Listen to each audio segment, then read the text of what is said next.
Assalamualaikum warahmatullahi wabarakatuh. Perkenalkan, nama saya Azri Setia Pratama, mahasiswa Ilmu Komunikasi Universitas Muhammadiyah Yogyakarta dengan nomor induk mahasiswa 2019 05 30 115.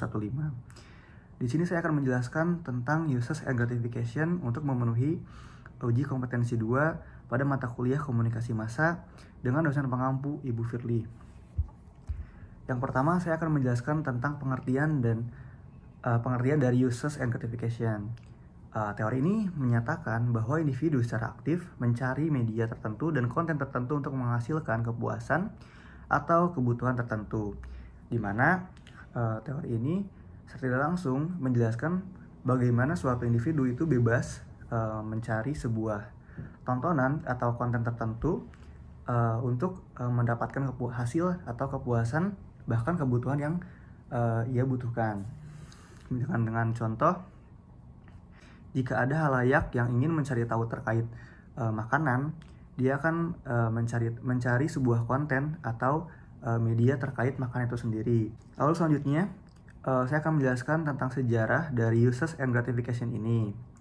Teori uses and gratification atau kebutuhan dan kepuasan pada awalnya muncul karena adanya kritikan terhadap teori Ballard yang dikembangkan oleh Wilbur Schramm pada tahun 1930-an. Sebelumnya, teori Ballard menyatakan bahwa halayak media dianggap sebagai halayak pasif yang mudah dipengaruhi oleh media.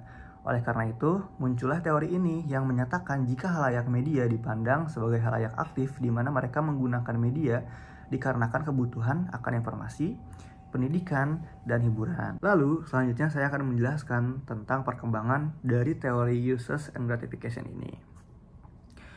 Perkembangan teori uses and gratification berkembang melalui 3 tahap. Pada tahapan pertama, teori uses and gratification merupakan perluasan dari teori kebutuhan dan motivasi, dikutip dari Maslow, dalam Grant, dalam West and Turner pada tahun 2010.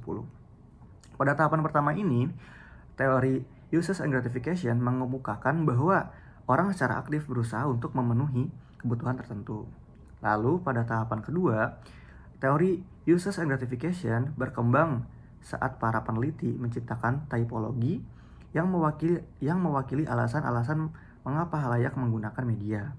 Pada tahapan kedua ini, halayak sudah bisa menggunakan televisi untuk mencari sebuah informasi dan berita yang ada di dalamnya. Lalu pada tahapan yang ketiga, peneliti yang menggunakan teori uses and gratification tertarik untuk menghubungkan alasan spesifik penggunaan media tertentu dengan variabel tertentu seperti kebutuhan, tujuan, manfaat, dan konsekuensi penggunaan media dan faktor personal halayak, dikutip dari Grant dalam West and Turner pada tahun 2010. Lalu pada tahapan ketiga ini, halayak sudah tahu bagaimana cara penggunaan aplikasi atau media sebagaimana penggunaannya, dengan contoh misalkan aplikasi Spotify dan YouTube Musik untuk penggunaan pendengaran musik dan Netflix untuk konsumsi hiburan berupa hiburan film. Selanjutnya ada tokoh ilmuwan yang mencetuskan teori uses and gratification.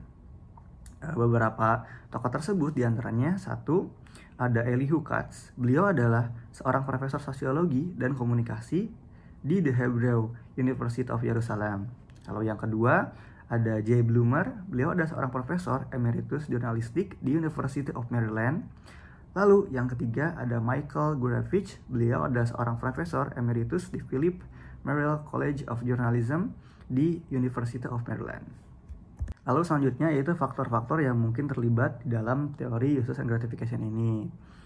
Yang pertama yaitu situasi sosial dapat menghasilkan ketegangan dan konflik yang kemudian mengarah pada tekanan untuk mencari kesenangan melalui konsumsi media. Dengan contoh, jika ada ketidakpuasan terkait pemilihan presiden,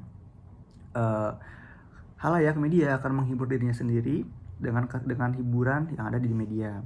Lalu yang kedua, situasi sosial dapat menciptakan kesadaran akan masalah yang menuntut perhatian dan informasi tentang apa yang dapat dicari di media.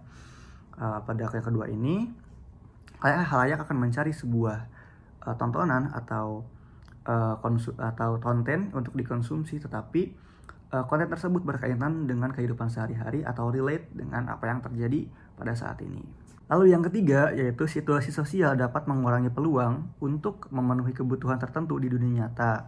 dan media dapat berfungsi sebagai pengganti kebutuhan tersebut. Dengan contoh, pada pandemi kemarin kebanyakan orang lebih memilih untuk berdiam diri di rumah terkait anjuran dari pemerintah. Lalu kebanyakan orang lebih banyak mengganti kehidupan pribadinya untuk menonton konten-konten yang berada di sosial media.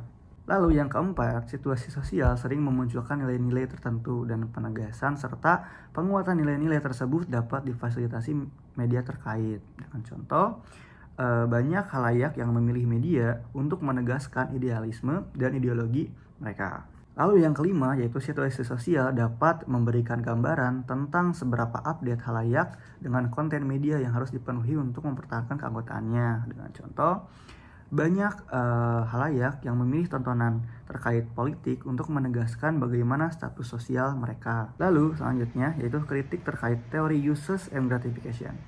Adanya kritik terkait teori uses and gratification ini dikarenakan adanya asumsi bahwa adanya keterbatasan khalayak mengkonsumsi media pada masa-masa tertentu. Misalkan pada masa dahulu, kebanyakan khalayak dibatasi media terkait adanya keterbatasan teknologi.